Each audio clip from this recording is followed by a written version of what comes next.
Shri Siddhanta Saraswati Vijayate Gauriya Goshtipati Bande Guru Pada Dandam Bhakta Binda Samanitam Sri Chaitanya Prabhum Bande Nityananda Sahoditam Sri Nandanandanang Vande Radhika Charanodayam Gopijano Samayuktam Bindavanam Manoharam Vancha Kalpataruvasya Kipa Sindhu Bhavacha Patitanang Pavunebhyo Vaishnavebhyo Namo Namaha Mukhaṁ Karoti Vācālaṁ Pangung Langhetagirim Yat Kipatamahang Vande Paramananda Madhavam Vrindavai Tulsidev Vai Piya Vai Kesavasya Shna Bhakti Pade Devi Sattvatvai Namo Namaha Narayana Namaskritta Naram Jaiva Narottamam Deving Saraswati Vyasam Tato Jayo Mudire Sankirtane Krishna Kathopadeshe Gauriya Patrasya Prakasanecha Sadhanurakta Guru Bhakti Yukta Bhakti Pramodaksha Jagod Varuna Deyam Sada Paribhavagnam Avishtadoham Tethas Padam Siva Virinchanutam Saranyam Vitatyham Panutapal Bhavadiputam Bande Mahapurushate Charuna Ravindam Yat Padapallavanakachanda Manichataya Vispurjita Kimapi Gopavadu Svadarshi Purnanuragara Sasagara Saramurti Saradhikamai Kada Pipam Kuras Sri Krishna Chaitanya Prabhu Nityananda Shri Advaita Gadadhara Sivasadi Gaura Bhakta Binda Sri Krishna Chaitanya Prabhu Nityananda Shri Advaita Gadadhara Sivasadi Gaura Bhakta Binda Hare Krishna Krishna Krishna Hare Hare Hare Ram Ram Ram Hare Ajanulambita Bhujau Kanaka Bodhato Sankirtanai Kapitaro Kamala Yutaksho Vishambaro Dijavaro Jugadharma Palo Bande Jagat Priyakaro Karuna Bhataro Hare Krishna Krishna Krishna Hare Hare Hare Ram Ram Ram Hare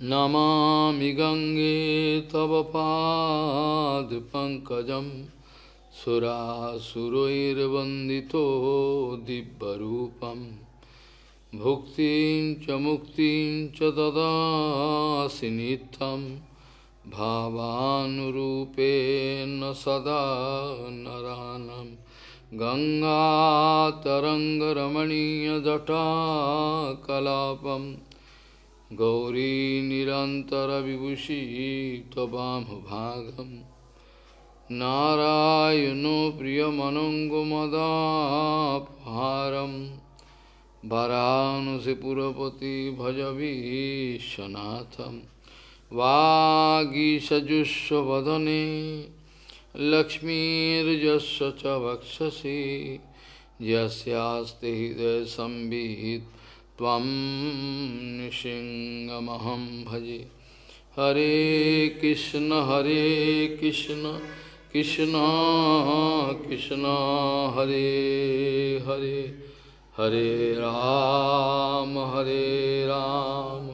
Ram Ram Hare कलो न राजन् जगतां परम गुरुं त्रिलोकनाथानतपादपङ्कजं प्रायेण मर्ता भगवन्तमच्युतं যক্ষন্তি প্রসন্ন বিভিন্ন চেতসা। আমাদের এই জীবিত অবস্থায় যতদিন আমরা জীবিত আছি এখানে এই জগতে অস্থায়ী জীবনে, এখানে আমরা কি চাই এবং কি চাই না তার একটা চূড়ান্ত ফাসলা হওয়া দরকার। আমরা কি চাই এবং কি চাই না তার একটা চূড়ান্ত একটা সেটেলমেন্ট হওয়া দরকার।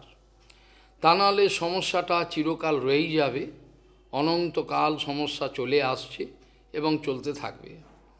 গৌড়ীয় গোষ্ঠীপতি শ্রী শিল ভক্তি সিদ্ধান্ত সরস্বতী গোস্বামীর প্রভুপাদ পরমহংস জগৎগুরু জানিয়েছেন, আমরা এই জগতে বাঁচে থাকাকালীন অবস্থায় কি চাই এবং কি চাই না তার একটা চূড়ান্ত ফাসলা হওয়া দরকার, চূড়ান্ত একটা সেটেলমেন্ট হওয়া দরকার। তা নাহলে অনন্তকাল ধরে এই চাওয়া পাওয়ার টানা পড়েনে আমাদের এই জীবন ওষ্ঠাগত হয়েছে, পরপর অনন্তকাল ধরে এভাবে চলছে। এগুলো বুদ্ধিমানের কাজ নয়। আমাদের নিত্য জীবন কি হবে, আমরা এই শরীর ছেড়ে দেওয়ার পর কোথায় যাব, কি হবে আমাদের, এই জীবনটাই কি শেষ, এরপরে কি কিছুই নাই, এরকম একটা আত্মজিজ্ঞাসা হওয়া প্রয়োজন আছে। যদি এরকম আত্মজিজ্ঞাসা না আসে তাহলে ধরে রাখতে হবে সে সম্পূর্ণরূপে পারমার্থিক বিষয়ে অর্থাৎ আত্মমঙ্গলে উদাসীন ব্যক্তি।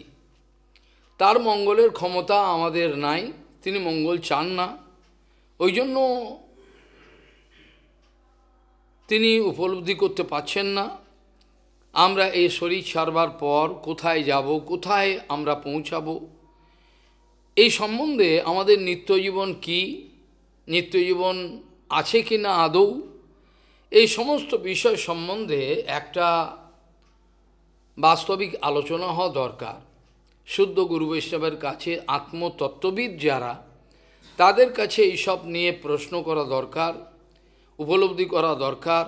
নালে বেঘরে প্রাণ চলে যাবে, যাচ্ছে যাবে, কিছু করার থাকে না। প্রভুপাদ জানাচ্ছেন জড়জগতের এই লোকগুলো এতটাই শরীর এবং মন নিয়ে ব্যস্ত রয়েছে, তাদের কাছে ভগবত কথা, ভগবানের চিন্তা, অপ্রাকৃতিক এসব গল্প কথা, তারা এসব গ্রহণ করতে চান না। প্রভুপাদ জানাচ্ছেন এই জড়জগতের লোকগুলো তাদের এই রক্ত মাংসের থলে, দুর্গন্ধ দূষিত এই থলেটা নিয়ে ব্যস্ত, এই মন এবং এই থলেটা নিয়ে ব্যস্ত। তারা এতটাই এই জড়জগতের বিষয়ে অভিনিবিষ্ট হয়ে পড়ে রয়েছে, তা তারা এর বাইরে আর কোনো জগৎ আছে বলে মনে করতে পারছে না, চিন্তাই করতে পারে না। জড়জগতের লোকের বিচারটা কেমন প্রভুপাদ জানাচ্ছেন, জড়জগতের লোকের বিচারটা কেমন, বলছে মানুষটা জলে ডুবে যাচ্ছে যাকে, কোনো আপত্তি কিছু নেই, কিন্তু তার দামি ঘড়িটা, তার আংটি, সোনার যা কিছু আছে, দামি কাপড় চোপড়, এগুলো নিয়ে নাও, মানুষটা মরলে মরুক। এ তো জড়জগতের লোকের বিচার। অর্থাৎ আমার আত্মাটা জাহান্নামে চলে যাক, ও আপত্তি কিছু নেই, খালি দেহটার বাড়ি ঘর সব ঠিক আছে কি না, টাকা পয়সা ঠিক, এইগুলো সব দেখতে হবে। প্রভুপাদ বলছেন জগতের লোকগুলো এমনই বোকা যে এর বাইরে তারা কোনো কিছু চিন্তা করতে পারছেন না। দেহ এবং গেহ এর বাইরে আর বিন্দুমাত্র কোনো কিছু ভাবতে পারছেন না, এতটাই জড় অভিনিবেশ সম্বন্ধ করে পড়ে রয়েছে। তাদের মূল উৎপাটন করা বড় দুর্ঘট ব্যাপার। তাদের যে মূলটা, বিষয়ের মূলটা কোথায় চলে গেছে এটা ভাবা যায় না। যেমন একটি বটবৃক্ষ একটা ছোট্ট ফল থেকে তার খেয়ে একটা পক্ষী তার বিষ্ঠা ত্যাগ করে, সেখান থেকে একটা বটবৃক্ষের, অশ্বত্থ বৃক্ষের হয়, বটবৃক্ষের কথাই বলছি আমি। সেখানে দেখা যায় হাজার হাজার বছর পর এই বটবৃক্ষের শাখা পোশাখা যে কোথায় চলে গেছে কেউ জানে না। আমি ছোটোবেলায় বোটানিক্যাল গার্ডেনে গেছিলাম গার্জেনের সঙ্গে, সেখানে গিয়ে বটবৃক্ষটা কোথায় শুরু কোথায় শেষ আমি বুঝতে পারছি। এটা বোঝার কোনো, কয়েক কিলোমিটার জুড়ে বটবৃক্ষ কোথায় চলে গেছে, কোনটা তার মূল কেউ জানা যাচ্ছে। নৈমিষারণ্যে ভগবানের ইচ্ছায় যেতে হয়েছিল। সেখানেও দেখলাম সেখানে যে বটবৃক্ষ আছে তার কোনো মূল খুঁজে পাওয়া যাচ্ছে, কোথায় শুরু কোথায় শেষ। এলাহাবাদেও আছে বটবৃক্ষ, অক্ষয় বট।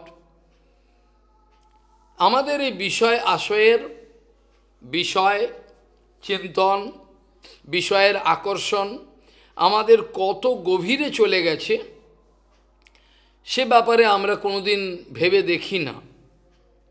আমাদের যে বিষয় চিন্তন, বিষয়ের আকর্ষণ, আমাদের এই বিষয়ের যে একটা ভোগ করা একটা বাসনা, এই বাসনাটা শাখা প্রশাখা হয়ে কোন জায়গায় যে পৌঁছে চলে গেছে সে সম্বন্ধে আমরা কোনোদিন ভেবেও দেখি না।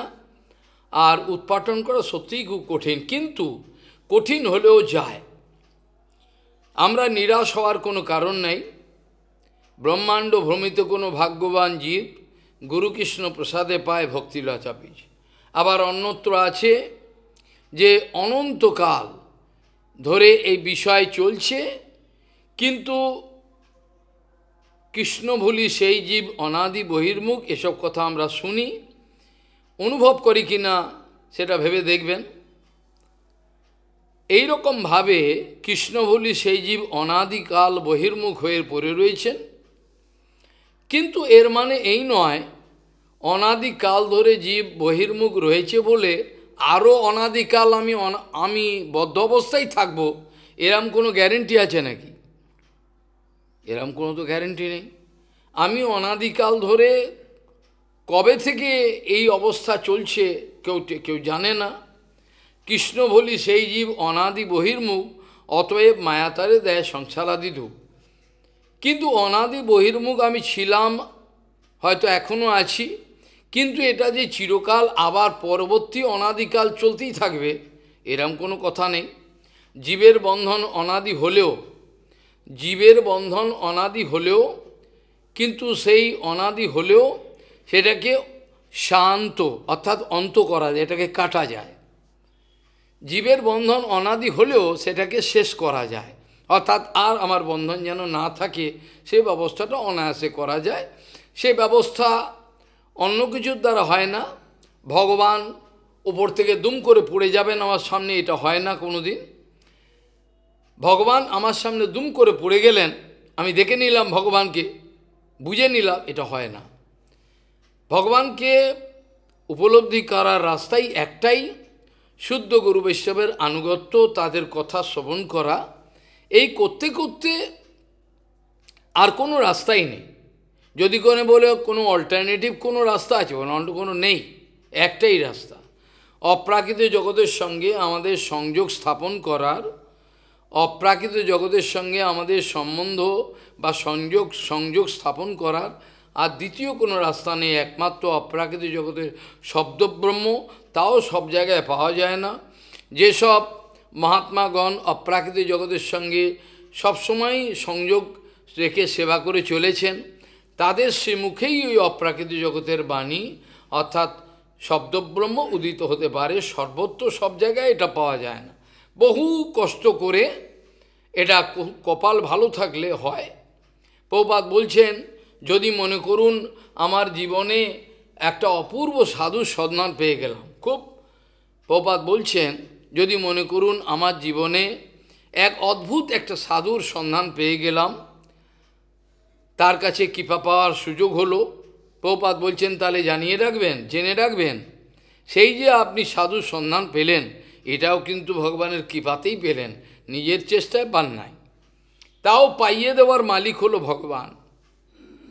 এই যে সৎসঙ্গ পাইয়ে দেওয়ার মালিকও ভগবান। সেই জন্য তুলসীদাসজিও এরকম কথাই বলছেন, লিখেছেন, বিনু গুরু ভবনিধি তরই ন কই, রাম কৃপা বিনু সুলভ ন সহি। ভবনিধি পার হওয়ার জন্য সদ্গুরু ছাড়া তো রাস্তা তো নাই, সেটা তো ঠিক কথা, কিন্তু তাও যদি পাওয়া যায়, তাও পাইয়ে দেওয়ার মালিক হলো রাম কৃপা বিনু সুলভ ন। রাম মানে ওরা যদি রাম ভাবে, আমরা বলরাম ভাববো, কোনো অসুবিধা কিছু নেই, একই। রাম কৃপা বিনু সুলভ ন, সেটা পাওয়া যায় না, হয় না। আমরা বিগত দিনগুলোতে আলোচনা প্রসঙ্গে দেখছিলাম, প্রভুপাদ বলছেন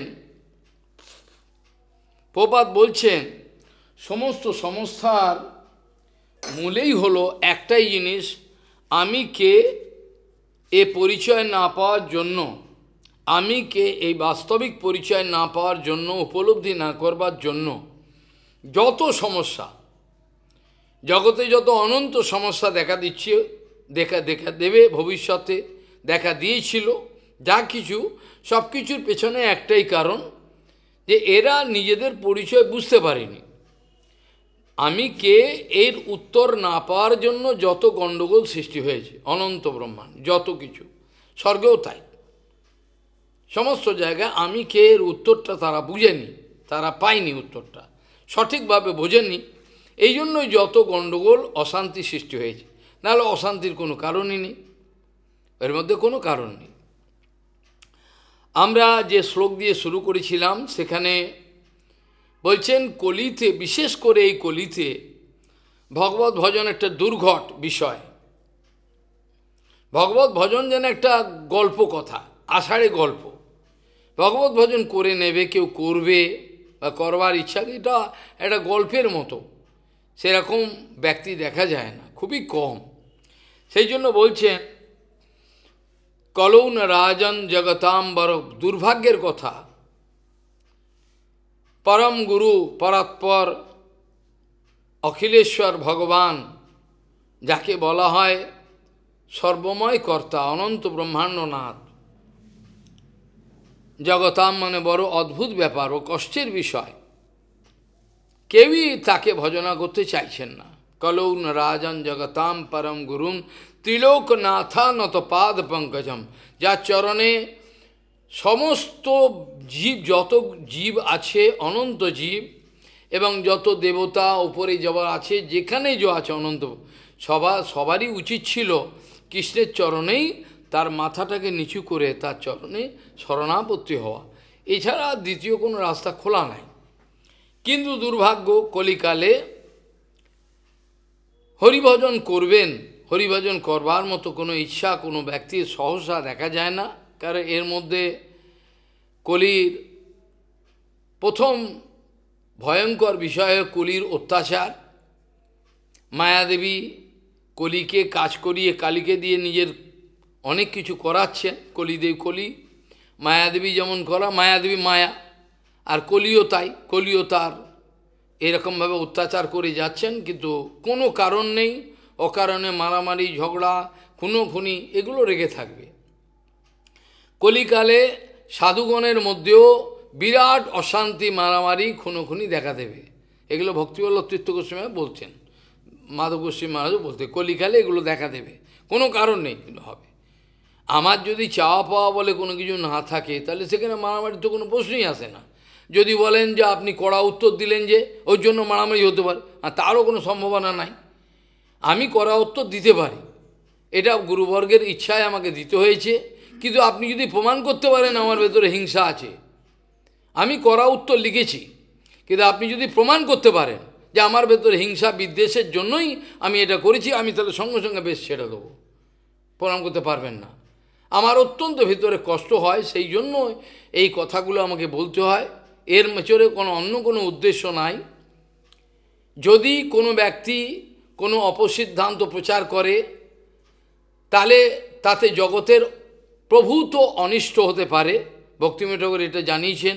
সমস্ত আচার্যগণের কর্তব্যই হলো আমাদের ভক্তি সমাজে যত কিছু অন্যায়, অত্যাচার, অপসিদ্ধান্ত হবে, সেগুলোকে সংশোধন করা নিজে আচরণ মুখে, এটাই উচিত।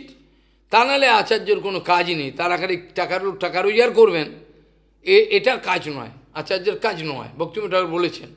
বলছি, ভক্তিময় ঠাকুর জানাচ্ছেন, যদি অপসিদ্ধান্ত, অপসংস্কার আদি আচরণ এগুলোকে সংশোধন করতে গিয়ে আচার্যকে একটা আক্রমণের মুখোমুখি হতে পারে, বিবাদ হতে পারে, তাতেও ভক্তিময় ঠাকুর তাতেও করতে হবে। যদি গৌরাঙ্গ মহাপ্রভুকে সন্তুষ্ট করতে চান, তাহলে কোনো মনোবাদ উপস্থিত হলেও তথাপি এগুলোকে অগ্রাহ্য করে এগুলো করতে হবে। তা নাহলে সমাজের কোনো নিয়ম শৃঙ্খলা, আচার আচরণ কোনো কিছুই বাঁচবে না, বাঁচছে না, বাঁচবেও না, আর হবে না, হওয়া খুবই মুশকিল হয়ে পড়বে। এটা হয় না। এই জন্য আমি আজকে কিছু গুরুত্বপূর্ণ জিনিস প্রকাশ করতে হয়েছিল, যদিও আমি ব্যস্ত ছিলাম সকাল থেকে সারা দিন, তথাপি লেখা আগে ছিল, আজকে প্রকাশ করতে লোককে দিয়ে প্রকাশ করতে হয়েছে। কিন্তু এতে যদি কেউ মনে করে আমি শত্রুতা করেছি, এটা খুবই ভুল ধারণা, এটা নয়।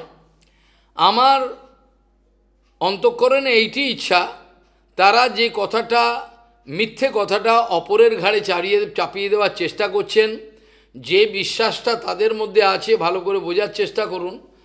তারা যে ভ্রান্ত একটা বিশ্বাস নিয়ে রয়েছেন, একটা ফেথ, একটা সংস্কার, একটা বিশ্বাস নিয়ে রয়েছেন, আমাদের কোনো আপত্তি নেই, তারা তাদের মতো থাকুন। কোনো একটা গোষ্ঠী তারা প্রভুপাদের পরিচয়ে পরিচিত হয়েছেন বলে তারা মনে করেন, তারা যদি তাদের বিচার আচারগুলো, যে বিশ্বাসগুলো লোকের মধ্যে চাপিয়ে দিতে সেটা না করে, এতদিন ধরে তারা নিজেদের গ্রুপের মধ্যে সেই বিশ্বাসটা, যে বিশ্বাসটা ভ্রান্ত, এটা যদি রাখেন আমাদের আপত্তি নেই। কিন্তু ওই বিশ্বাসটা যদি লোকের মধ্যে চাপিয়ে দেবো, তাদেরকে ভুল বুঝিয়ে, তাহলে সেখানে আপত্তি আছে। ওই জন্যই আমরা বলা, আমাদের কোনো শত্রুতা নিয়ে বলা হয়নি। এ কথা প্রচার করা হয়েছে বিভিন্ন ভাষায় পুরো আজকেই বিভিন্ন ভাষায় প্রকাশ করা হয়েছে, নাহলে উপায় নেই, জগৎকে বাঁচানো যাবে না। ওরা পুরো সম্পূর্ণ মিথ্যে কথাটাই প্রচার করার চেষ্টা করছে। আমি বললাম যে এই মিথ্যে বিষয়টা যদি আপনাদের মধ্যে থাকে তাহলে আমাদের আপত্তি নেই, কিন্তু এটা যদি লোকের ঘাড়ে চাপিয়ে দেওয়ার চেষ্টা করেন তাহলে আমাদের আপত্তি আছে। এটা তো হতে দেবো না। রক্ত জল করা প্রভুপাদের প্রচার, রক্ত জল করা ভক্তিমোহন ঠাকুরের প্রচার, এগুলোকে আমরা মিথ্যা যেতে দেবো না। এই জন্য যদি কিছু হয় তো হোক, কিছু করার নেই।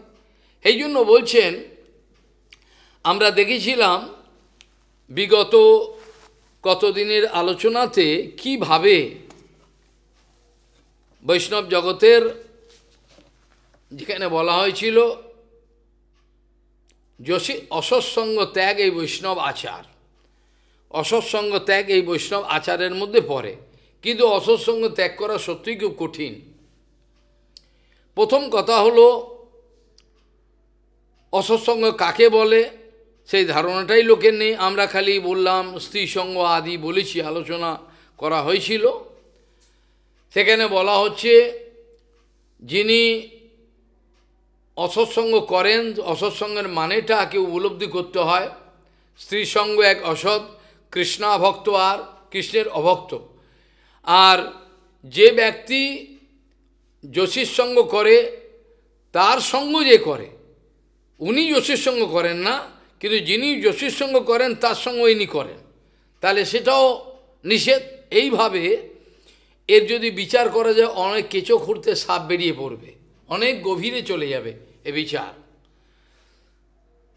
যখন কলিকে এই জগতে আসতে দেখেছিল পরীক্ষিত মহারাজ, তখন কলিকে মেরে দিতে পারতেন। এই প্রশ্নটা উঠেছিল যে কলিকে তো মেরে দিলেই হতো, কলিকে রাখলেন কেন? উনি যদি মেরে দিতেন তো হয়ে যেত, তা খামাখা কলিকে রেখে দিলেন, ঝামেলা। ধর্মের চতুষ্পাদ আস্তে আস্তে যাচ্ছে, এক পাদে দাঁড়িয়ে রয়েছেন। সেই সব অনেক প্রসঙ্গ ভাগবতে, আমি সেগুলো যাচ্ছি না, আলোচনা করা তো যাবে না। তাহলে সেখানে বলা হচ্ছে যে কলিকে তো সম্মুখে পেয়েছিলেন পরীক্ষিত মহারাজ। পরীক্ষিত মহারাজ যে জিজ্ঞাসা করেছিলেন, তরবালও খুলেছিলেন, কিন্তু কলিকে মারলেন না। কলি পায়ে পড়ে গেল, আমাকে বাঁচান, আমি তো আপনার শরণাগত হলাম। শরণাগতকে মারা তো ক্ষত্রিয় বীরের কর্ম নয়, আপনার সামনে আমি তো চুনোপুটি কিছুই পারবো না। কিন্তু পরীক্ষিত মহারাজ বললেন, ঠিক আছে ভালো কথা, কিন্তু আমার রাজ্যেতে কোনো রকমভাবে একটু এদিক ওদিক করতে পারবে না, তোমাকে আমি মারবো না, ঠিক আছে। কলিকে মারলেন না। কলি বললেন যে আমাকে কিছু থাকবার জায়গা দিন, ছোটোখাটো কোনো একটা ব্যাপার, আমি তাহলে যাব কোথায়? আমার তো বাঁচতে হবে, আমি কী করে বাঁচব? পরীক্ষিত মহারাজ বললেন, অভ্যর্থিত তদা তস্মৈ স্থানানি কলয়ে দদৌ, অভ্যর্থিত তদা তস্মৈ স্থানানি কলয়ে দদৌ। কলিকে তিনি কিছু স্থান দিয়ে দিলেন, বলছে এইসব জায়গাগুলো, এটা স্বাভাবিক থাকেই, কলি আর গণ্ডগোল সব হয়। দূতম পানম স্ত্রিয়া শোনা, এই চারটে জায়গা তুমি থাকবে। দুতম মানে যেখানে দুধ খেলা হয়, দুধ মানে জুয়া খেলা হয়, দুতম। এই লটারিটাও জুয়া, এটাও অথেন্টিক জুয়া। দুতম পানম, পান মানে যে কোনো যেমন নেশা, সে তামাক বলে কথা নেই, যে কোনো নেশা জগতে যা আপনি কল্পনা করতে, সেগুলো নেশাগুলো সব। দুতম পানম স্ত্রিয়, স্ত্রীসঙ্গ এবং সুনা, মানে জীব হিংসা, এখানে মাংস খাবো, সব কিছু, অনেক কিছু এর মধ্যে জীব শোনা মানে জীবকে হিংসা করা। কিন্তু একটা আশ্চর্য বিষয়, জগতে বেঁচে থাকাকালীন অবস্থায় কেউই গ্যারেন্টি দিতে পারবেন না তিনি জীব হিংসা এড়াতে পারবেন, এটা কেউ বলতে পারবে না। জগতে বেঁচে থাকাকালীন অবস্থায় কোনো মানুষের ক্ষমতা নেই সে বলবে আমি এই পঞ্চসুনাকে এড়িয়ে যাব, আমি কোনো প্রাণীকে মারব না, হবে না। এটা হবে, ভাগবত বিভিন্ন জায়গায় ব্যাখ্যা আছে। এটা অটোমেটিক, ঝাঁট দিতে গেলে ঝাঁট দিতে যাবে পরিষ্কার করতে, সেখানে কিছু পানি মারা যাবে। জলের ঘর জল আনতে যাবে, রাখবে, কিছু মারা যাবে, এগুলো যাবেই, এগুলো কিছু করা যাবে না, এগুলো হয়। এগুলো হলো পঞ্চসুনা, এগুলো হিংসা। ঝাঁট দিতে গেলে, বাটনা বাটতে গেলে, বিভিন্ন রকম কোনো না কোনো সূক্ষ্ম পানি কোথায় আছে আমরা তো দেখতে পাই না অত, কিন্তু সেগুলো যাবে। কিন্তু সেগুলোর জন্য কোনো প্রতিক্রিয়া আমাদের হবে না যদি আমরা হরিভজন করতে পারি। যদি আমরা হরিভজন না করি তাহলে এর একটা প্রতিক্রিয়া আমাদের মধ্যে নিতে হবে। যদি আমরা হরিভজন না করি তাহলে এর প্রতিক্রিয়া আমাদের নিতেই হবে, এর বাইরে যেতে পারবে না, এর প্রতিক্রিয়া আমাদের নিতে হবে। ওই জন্য আমাদের অনেক ব্যবস্থা আছে এর জন্য। পঞ্চসুনার মধ্যে কিভাবে আমরা জন্মগ্রহণ করার সঙ্গে সঙ্গে সমস্ত জগতের প্রত্যেক প্রাণীর ওপর আমরা কৃতজ্ঞ। এমনকি আমি ছোটোবেলায় পড়েছি, কেঁচো যে জমি আলগা করে দেয় সেটাও কৃষকের কাজ করে, বন্ধুত্ব অনেক সুবিধে করে। কাজেই প্রত্যেক প্রাণীর জন্য আমি যে ভগবানের ইচ্ছা মনুষ্য জন্ম লাভ করেছি, আমি নিজে খালি রোজগার করব, রান্না করব, খাবো দাবো এর জন্য না, এটা তো পশুও করে। এটার জন্য নিয়ম আছে যে ভোজন করবার আগে সমস্ত প্রাণীদের জন্য কিছু দিতে হয়, কুকুরকেও দিতে হয় খাওয়ার পরেরটা। এইভাবে সমস্ত এগুলো করতে হয়, এগুলো নিয়ম। এগুলো না করলে পরে দোষ লাগে, কিন্তু হরিভজন করলে পরে সেখানে কোনো আর এইসব দোষের প্রশ্ন আসে না। তার কারণ হরিভজনের মধ্যেতে লুকিয়ে রয়েছে সমস্ত কিছু মঙ্গলের বিষয়, অর্থাৎ সমস্ত, যেহেতু ভগবানকে ভুবনদ্রুম বলা হয়, এই সংসার দ্রুম, এর মূলে হলো ভগবান। এই জন্য নারদজি মহারাজ জানাচ্ছেন, যদি কেউ হরিভজন করে যথা তরর মূল নিষেচনেন তিপ্পন্তি তস্কন্দ ভুজৌপশাখা প্রাণোপহারশ্চ যথেন্দ্রিয়াণম তথৈব সর্ব অর্হরণম অচ্যুতেজা। বৃক্ষের মূলেতে যেমন জল দেওয়া দরকার, বৃক্ষের পাতাতে, গাছপালার ওপরে কেউ জল দেয় না, কারণ বৃক্ষের মূলেতে জল দিলে পরে সমস্ত শাখা পোশাখা এমনি সে জল পেয়ে যায়। আর আহার কেউ মেখে, কেউ মাথায় দেয় না, চোখে দেয় না, কানে দেয় না, আহার মেখে মুখেই দেয়, কারণ মুখে দিলে পরে আহার আমাদের পৌষ্টিকতন্ত্রের ভেতর দিয়ে চলে যাবে ভেতরে, সেখানে গিয়ে আমাদের সমস্ত শরীর পুষ্টি লাভ করবে। কাজেই আহার কোনোদিন ওই মাথায় দেবো, কানে দেবো, চোখে দেবো, এগুলো নেই, এগুলো হয় না। আহারের নিয়ম হলো মুখেই দিতে হবে, এইটাই বলছেন। ঠিক সেরকম সংসারের যে মূল, সংসারের যে সর্বকারণ কারণম ঈশ্বরা পরমকৃষ্ণ সচ্চিদানন্দ বিগ্রহ অনাদিরাদি গোবিন্দ সর্বকারণ কারণ, তার মূলেতে যদি আমি ভক্তি করি তার চরণে, তাহলে আমার আর কোনো কর্তব্যকর্ম বা অন্য কিছু দায় দায়িত্ব আর থাকবে না। ভগবানের ভজন করলে পরেই, যেহেতু ভগবানের চরণে ভজন করলে পরেই সমস্ত জগতের প্রেরণাম সর্বজগতাম, যেটা রূপগোস্বামীপাদ রসামৃত সিন্ধুতে লিখেছেন, আমাদের আর কোনো বিপদের কোনো সম্ভাবনা থাকে না, কিন্তু সেটা হওয়াই মুশকিল।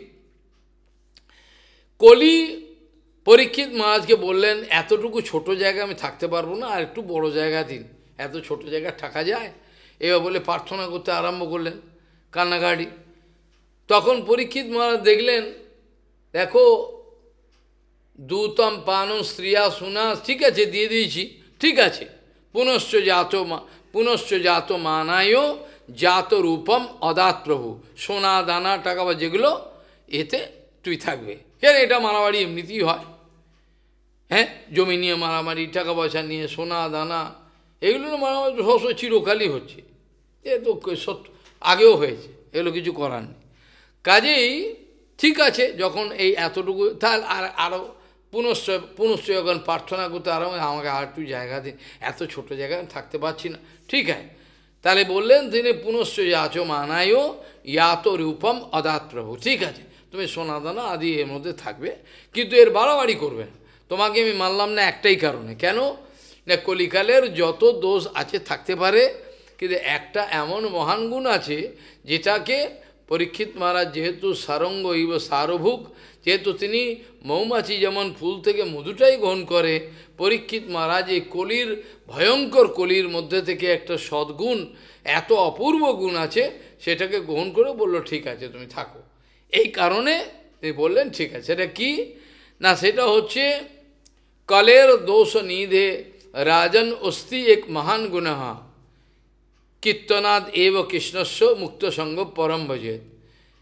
কলের দোষ নিধে রাজন, কলি হচ্ছে দোষের আকর, যেখানে যাবে দোষ ছাড়া গুণ কিছু নাই, সমস্ত মারামারি কাটা, কোনো কারণ নেই কিছু, হ্যাঁ হয়ে যাবে, কেউ আটকাতে পারবে না। সংসারে প্রত্যেক জায়গায়, দেশে দেশে প্রত্যেক জায়গায় মারামারি হবে, কেউ আটকাতে পারবে না, আটকাতে পারবে না কেউ। কিন্তু এতগুলো দুর্গুণ থাকলেও কলির মধ্যে যে মহান একটা গুণ দেখতে পেলেন, সেটা হচ্ছে কি, কেবল যদি কেউ সংকীর্তন করে, ভগবানের নাম কীর্তন করে, তাহলেই সে এই কলিকালে আর তপস্যা আদি কোনো কিছু করার ক্ষমতা নেই। একবেলা না খেলে চুঁ চুঁ করে, খেতে পারে না, সহ্য হয় না, জল না খেলে ও জল না খেয়ে পারছি না, জল খা, উপবাস করতে পারছে না। তো এইরকম অবস্থায় তারা তো পেরে উঠছে না, এই জন্য একাদশী আসলে খেয়ে দিয়ে একাদশী হয় না। তথাপি এইভাবে হয়েছে, একটা ব্যবস্থা করেছেন ভগবান, ব্যবস্থা করে রেখে, যে পারবে না অনুকল্প করবেন, এইভাবে তারা কিন্তু বৃহৎ কল্প করে, তা অনুকল্প করে না, নামে অনুকল্প, বৃহৎ কল্প করে বেশি করে। সেদিনে বেশি করে পকোড়া খাবে, পানি ফলে আটা দিয়ে ঘেঁটে ঘেঁটে, এতে খুব ইন্দ্রিয় তর্পণ হয়। এইগুলো তো একাদশী হয় না, একাদশী অনেক নিয়ম আছে, 3-4টে পদ্ধতি, তাই আর বলার টাইম নেই। যাই হোক, এখন প্রশ্ন হলো এই কারণে কলিকে মারেন নাই। আমরা বিগত দিনে আলোচনায় আপনাদের দেখিয়েছিলাম সেখানে যে কিভাবে আমাদের যদু মহারাজ এর কাছে, যদু মহারাজের সঙ্গে যে অবধূতের কথা হয়েছিল, সেটা আমাদের নিমি মহারাজের কাছে বলছেন নারদজি মহারাজ, যে আমরা বিগত দিনে আলোচনায় বলেছিলাম, এই পর্যন্ত বলেছিলাম, দৃষ্টা স্ত্রিয়ম দেব মায়ম তদ্ভাবই রজিতেন্দ্রিয় প্রলোভিত পততি অন্ধে তমসি অগ্নৌ পতঙ্গবৎ, এই পর্যন্ত করেছিলাম। এমনই একটা আশ্চর্য সৃষ্টি যেটা কেউ এড়াতে পারে না। কেন আমি বলেছিলাম আলোচনা প্রসঙ্গে, শব্দ স্পর্শ রূপ রস গন্ধ, এক একটা বস্তুতে একটা একটা জিনিস থাকতে পারে, কোনো বস্তুতে দুটো থাকতে পারে, কোনো দৃষ্টিতে 3টেও থাকতে পারে, কিন্তু সবগুলো একবারে কামিনীর মধ্যে পাওয়া যায়। এই জন্য এই আকর্ষণ কেউ ক্যাক করতে পারে না। এমনকি ভোলে বাবা যে, যার নাম হলো কামজয়ী মৃত্যুঞ্জয়ী, তিনি পর্যন্ত লীলা করে দেখিয়েছিলেন, এর বাইরে ভয়ঙ্কর মায়া হয় না, ভয়ঙ্কর। যার জন্য আমরা এই আলোচনা করেছিলাম। তারপরে 8 নম্বর শ্লোকে বলেছিলাম, যশিদ হিরণ্যাভরণাম্বরাদি দ্রব্যেষু মায়া রচিতেষু মূঢ় প্রলোভিতাত্মা হি উপভোগ বুদ্ধ্যা পতঙ্গবৎ নশ্যতি নষ্ট দৃষ্টি। এখানে বলছেন, প্রথমেই এতগুলো কথা বলবার আগে প্রথমেই বলেছেন যশিদ, অন্য কেউ বললেন না। যশিদ হিরণ্য মধ্যে সোনা দানাটা, হিরমণি, এগুলো সব হিরণ্য, আভরণ মূল্যবান, এক একজনের পরিচ্ছেদ, যারা পরে এক একটা শাড়ির দাম 50, 60, 70 হাজার টাকা, কল্পনা করতে পারবেন না। আমাদের বিদেশিরাও পরে, এক একটা শাড়ির দাম 30-40 হাজার টাকা, এরকম অবস্থা। তা আমি আর কি বলবো, বলবার কিছু নাই। হরিভজনের কোনো প্রসঙ্গই থাকে না, কোনো মতে জীবনটা কাটানো, এরকম নিষ্কিঞ্চন ভাব যতক্ষণ না আসে ততক্ষণ হরিভজনের কোনো প্রশ্নই আসে না। তারা বিষয় আমাকে বিরক্ত করছে, তার কারণ আমার ভোগবৃত্তি আছে বলে।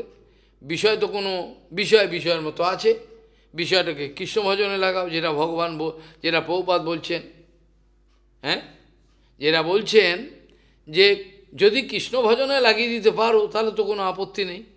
কৃষ্ণ ভজনে না লাগিয়ে যদি নিজে ভোগ করব, লুটে নেব, তাহলে তো মুশকিলে আছে। হ্যাঁ, সেখানে প্রভুপাদ আলোচনা করছেন, কৃষ্ণ সেবায় যাহা হয় অনুকূল, বিষয় বলিয়া তাহা ত্যাগী হয় ভুল। লোকে অনেক জিনিস দিয়ে দেবে, কিন্তু আমার লোভ থাকলে তো আমি বিপদে পড়ব। আমার লোভ যদি না থাকে, একটা জিনিস দিয়ে বৈষ্ণবকে দিয়ে দাও, বৈষ্ণব দিয়ে দাও, হয়ে গেল, তা তো আমার কোনো, আর নেবো না বলে ধাক্কা দিয়ে দিলে হবে না, তাহলে তার কষ্ট হবে। এই জন্য অনেক দিন আগের কথা, পরম পূজ্য মাধব গোস্বামী মহারাজ, ওই যে যাকে বলে ওই যে মেলা হয় না, কুম্ভ মেলা, কুম্ভ মেলাতে স্নান করে তিনি আসছেন, সঙ্গে রয়েছেন আমাদের নরোত্তম ব্রহ্মচারী, যার নাম হয়েছিল ভক্তি বিজ্ঞান ভারতী মহারাজ। তিনি আসছেন, একটা বুড়ি মাতাজি, তিনি কোনো নোংরা নয়, ভালো বুড়ি, সে হয়তো গুজরাটি হতে পারে বা মারওয়াড়ি, কেউ জানি না। সে কিছু প্রসাদ নিয়ে বলছেন, বাবা এটা গ্রহণ করো তুমি, আমি শুদ্ধভাবে বানিয়েছি, গ্রহণ করো। অনেককেই দিয়েছে, অনেক সাধুকে। এবার নরোত্তম ব্রহ্মচারী খুব শুদ্ধ আচরণে, যেখানে থেকে খান না বসেন, তিনি এড়িয়ে যাচ্ছেন, নেবেন না, যাতা বলছেন না। মাধব গোস্বামী ইশারা করলেন, ওটা গ্রহণ করো, ওটা নাও ওনার থেকে, বুড়ির থেকে, বুড়ি দিচ্ছে, নাও।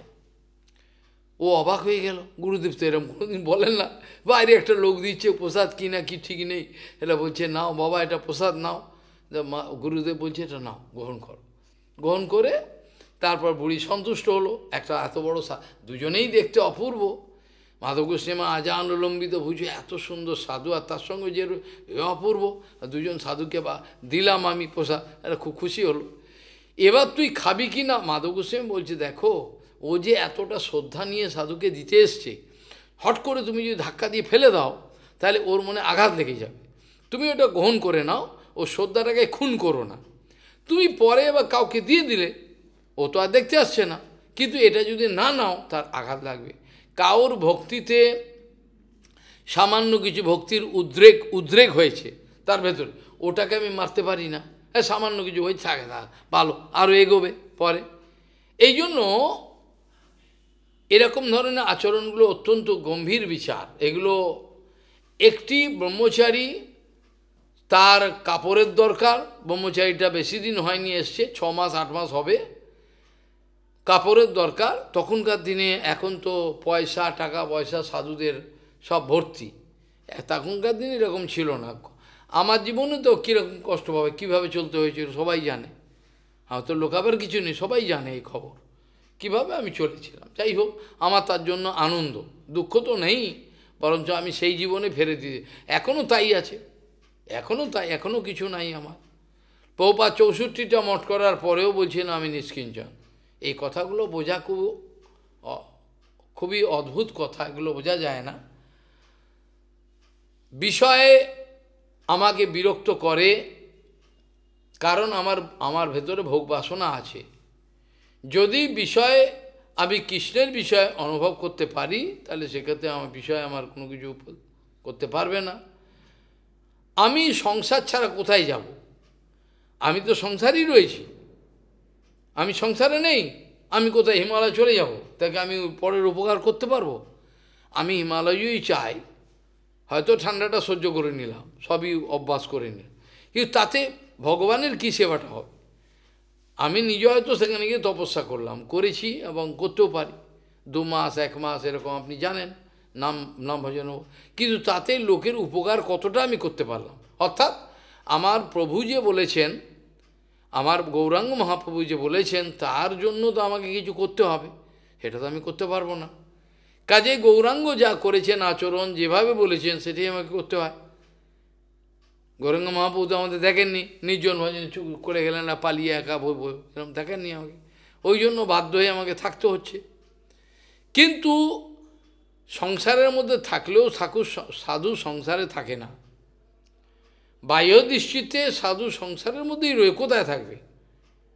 তাকেও তো কিছু গ্রহণ করতে হয়, ভোগ দিয়ে পেছে হয়, কিছু সামান্য করতে হয় না, কারণ সংসারের মধ্যেই রয়েছে। কিন্তু সংসারটা তার মধ্যে নেই। তিনি সংসারে রয়েছেন বাইরের দৃষ্টিতে, কিন্তু সংসারটা তার মধ্যে নাই। যেমন নৌকাটা জলের মধ্যেই থাকবে, নৌকা কোথায় থাকবে? নৌকা কি ডাঙায় থাকবে? নৌকা তো জলেই থাকবে। কিন্তু নৌকা জলে থাকলে কোনো ক্ষতি নেই, কিন্তু জল যদি নৌকার ভেতর ঢুকে যায় তাহলে তো নৌকাটা ডুবে যাবে, জলটা থাকতে পারবে না। এই হচ্ছে বিচারটা। কাজে এতে কোনো, সেই জন্য প্রভুপাদ বলতেন, কৃষ্ণ সেবায় যাহা হয় অনুকূল, বিষয় বলিয়া তাহা ত্যাগী হয় ভুল।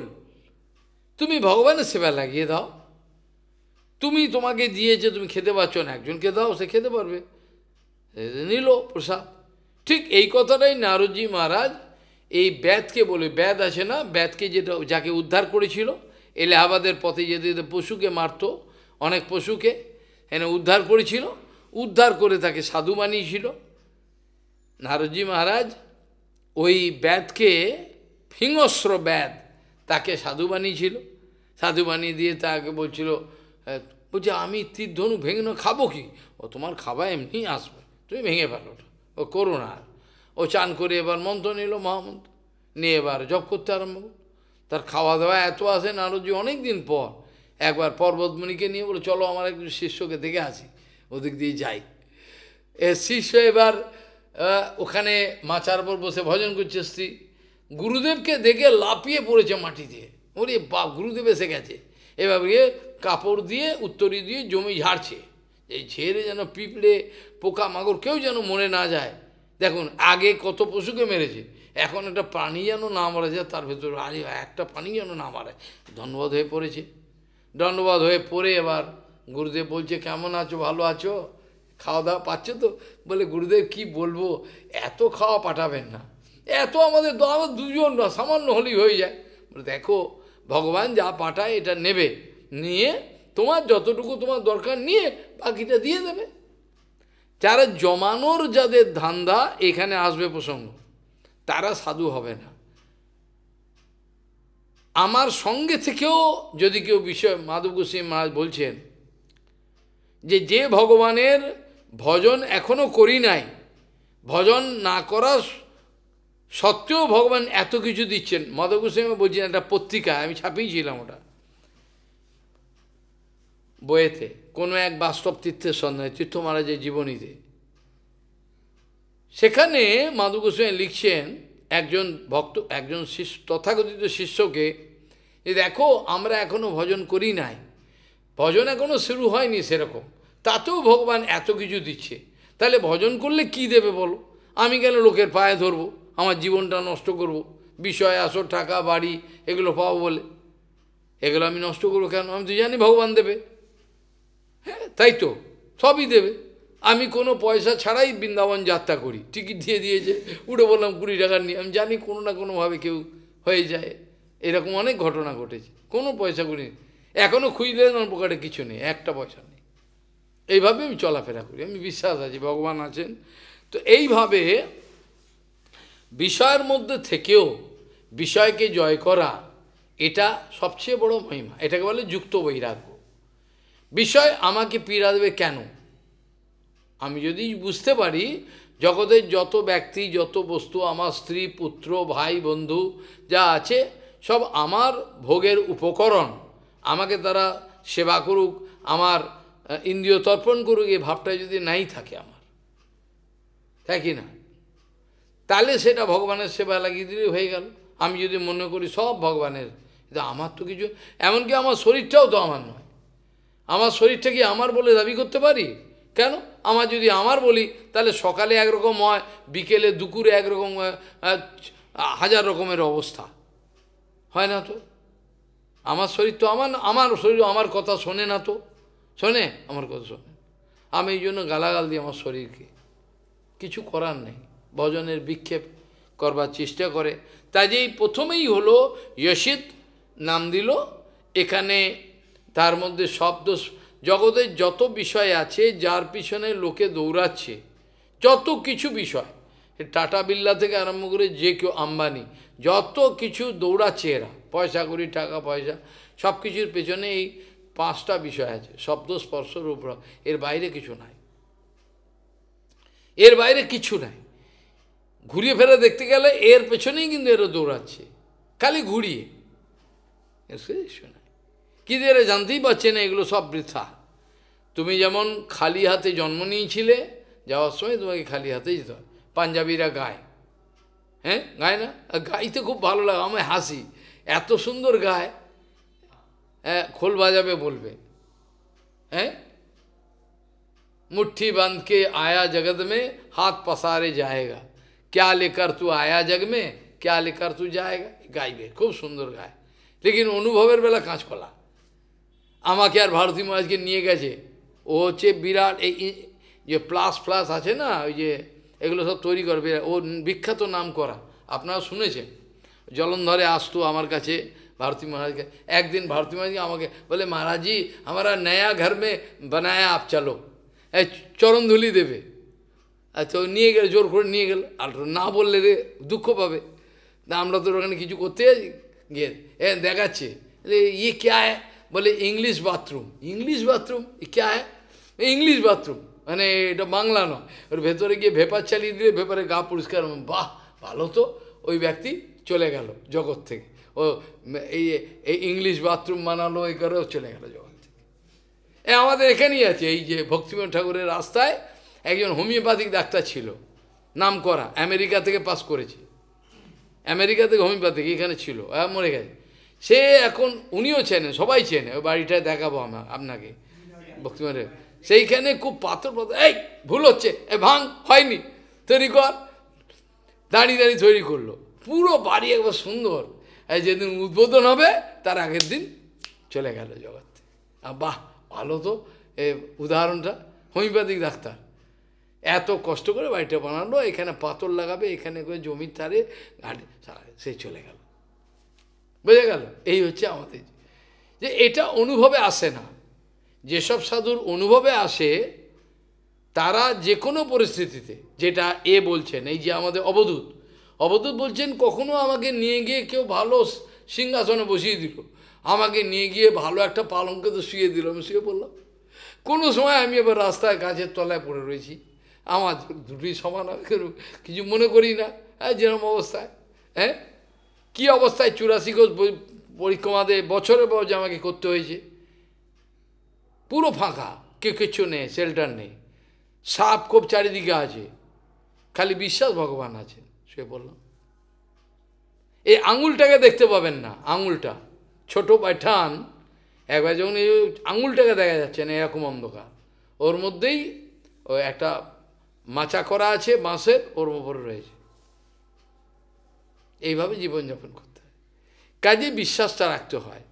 গোকুলে কী হতো, বাথরুম ছিল না কিছু, 3টের সময় এতে জঙ্গলে সাপ আছে, ভূত আছে, কুকুর বের, সব শিয়াল সব আছে। চিতাবাঘ বেরিয়েছিল না 18-25 বছর আগে ওইখানে, তাহলে ওর মধ্যেই যেতে হতো। ভয় করলে তো আর সাধু হতে পারবে না, ঠান্ডা লাগছে আমি আর সাধু হব না, হ্যাঁ, ঠান্ডা লাগছে বলে আর সাধু হব না, আর আন্নিকও করবো না, কিছু করবো না, পাগলের বুদ্ধি। শীত উষ্ণ সুখ ও দুঃখদা, সব কিছু এগুলোও জয় করতে হবে।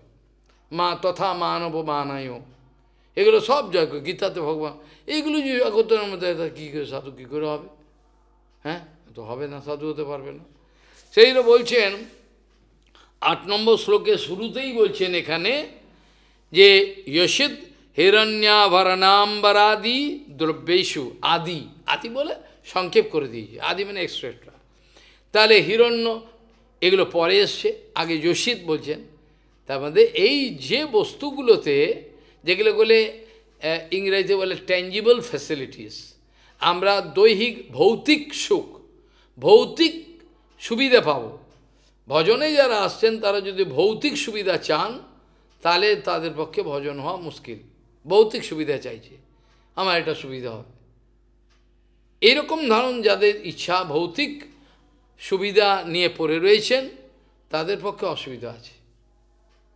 যে যখন জয় বিধি রাখি রাম তাই বিধি রহিও, সীতারাম সীতারাম সীতারাম কহিও, এটা রাম ভজন যারা করে তারা বলেন।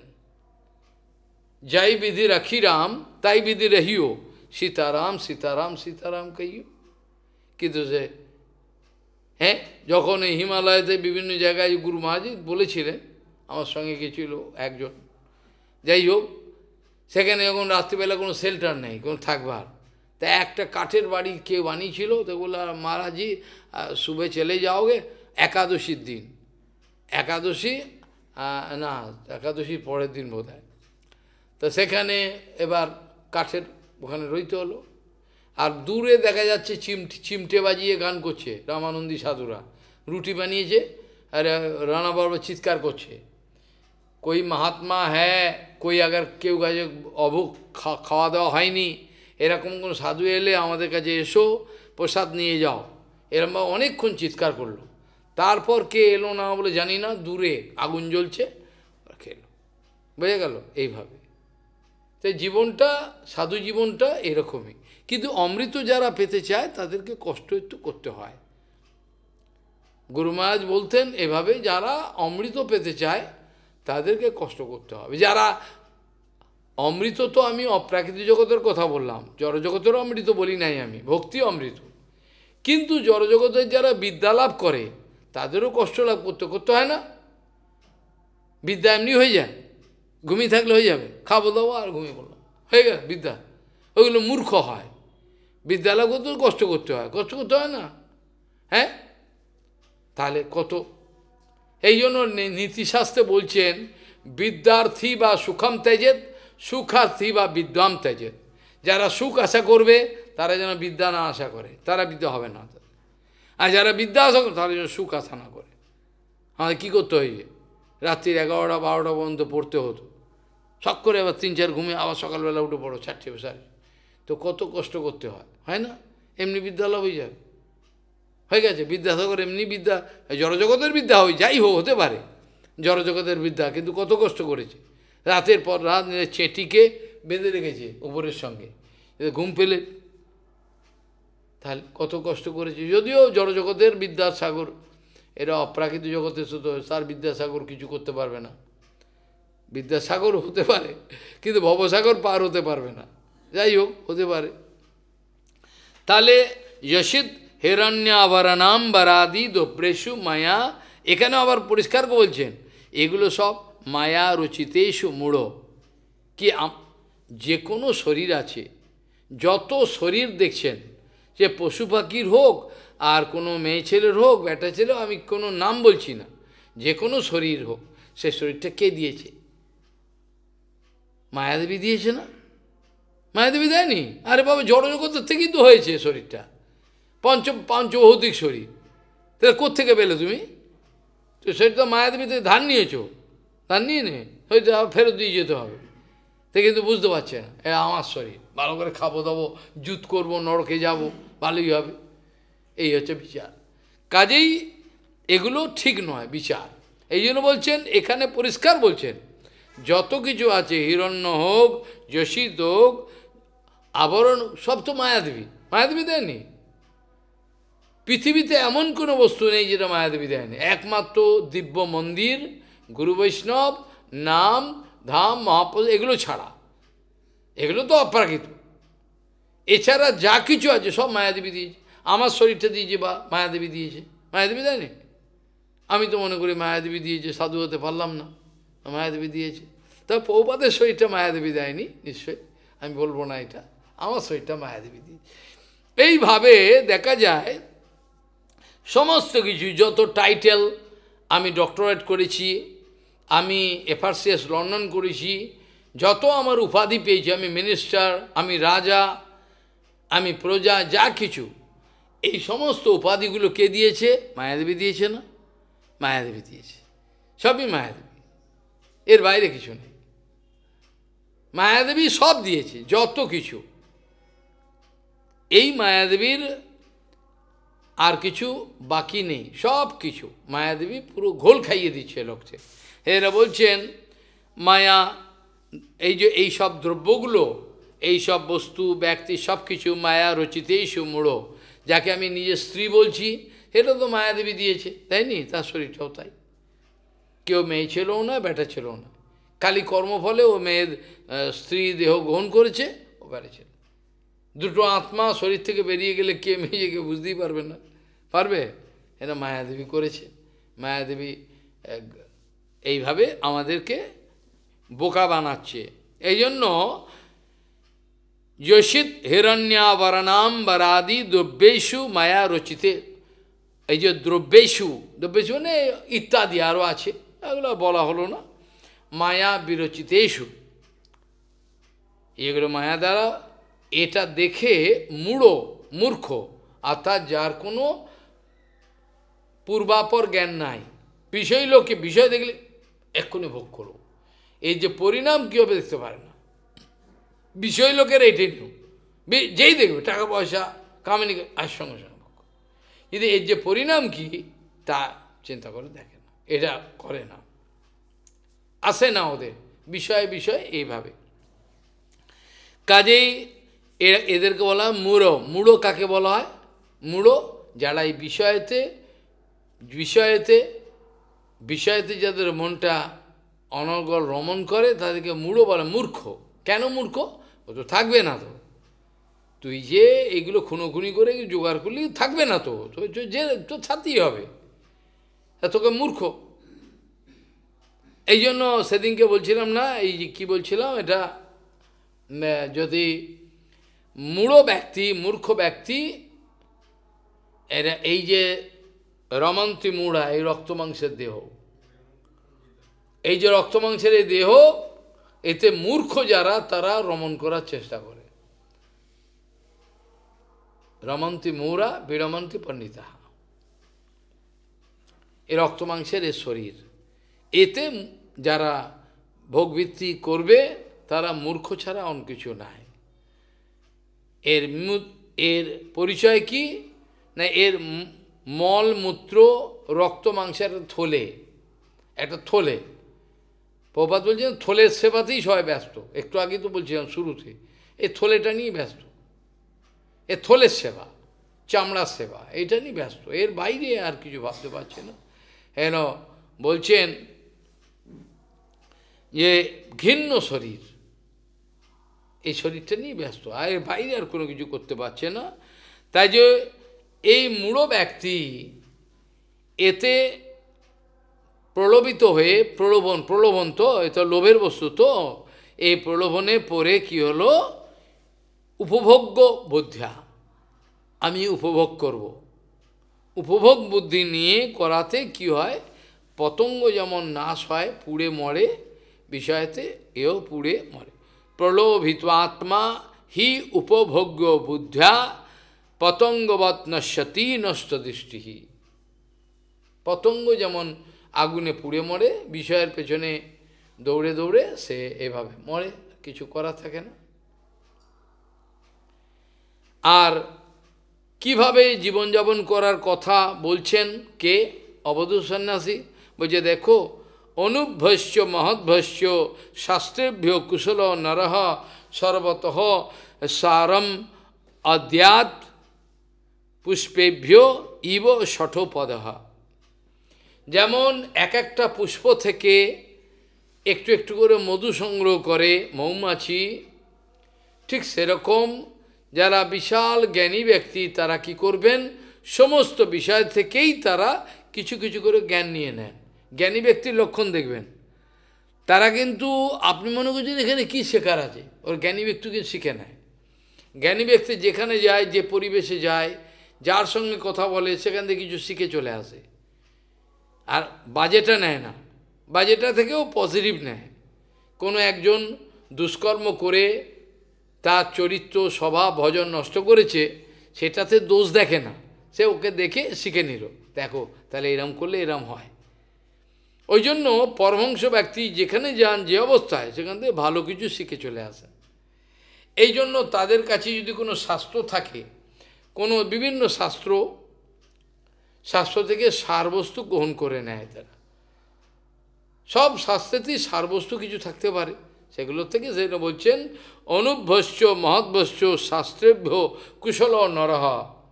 যারা কুশলকামী তারা বিরাট মহাভারত থেকে যারা জ্ঞানী ব্যক্তি আসল জিনিস নিয়ে নিল। কেন প্রভুপাদ মহাভারত পড়তে নিষেধ করতেন? কারণ তোমরা নিতে পারবে না, তোমার পড়তে গিয়ে ব্যাসদেবের দোষ দেখবে, তুমি পড়ে যাবে।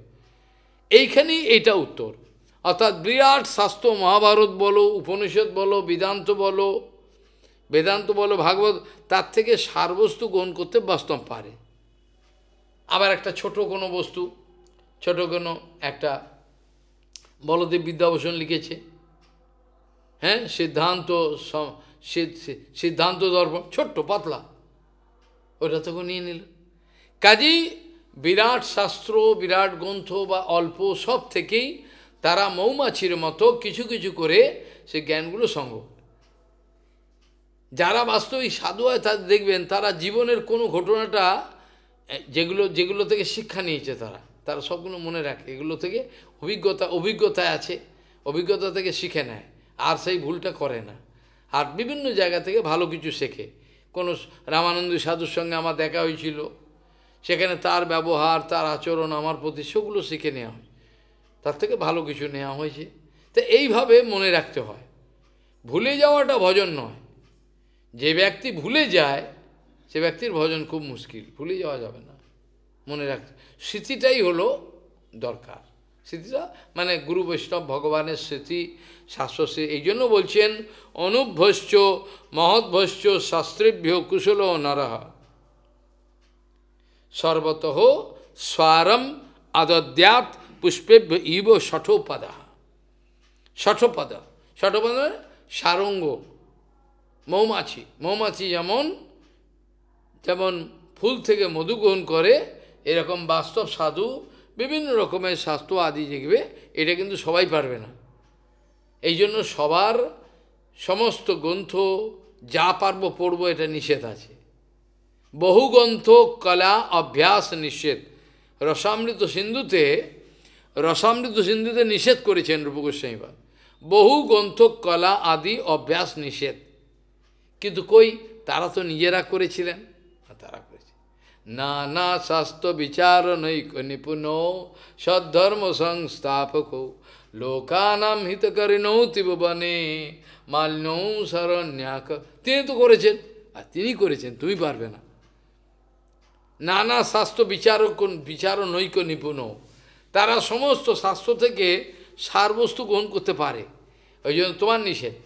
আমাদের কেশব গোস্বামী মায়াবাদ বেদান্ত পড়তেন, আমরা বললো তো মরে যাবো, মায়াবাদ ওখান থেকে নিয়ে ওদেরকে এবার মারবে, পরে নিয়ে জেনে দিয়ে এবার এই শুদ্ধ গুরু বৈষ্ণবরা এরম করেন, তাদের ক্ষমতা আছে, বৌদ্ধ সাধুর ক্ষমতা নাই। যা কিছু করা, যেখানে কিছু যাওয়া, যেখানে কিছু শোনা, যা কিছু গ্রন্থ পড়া, এগুলো নিষেধ তাদের পক্ষে।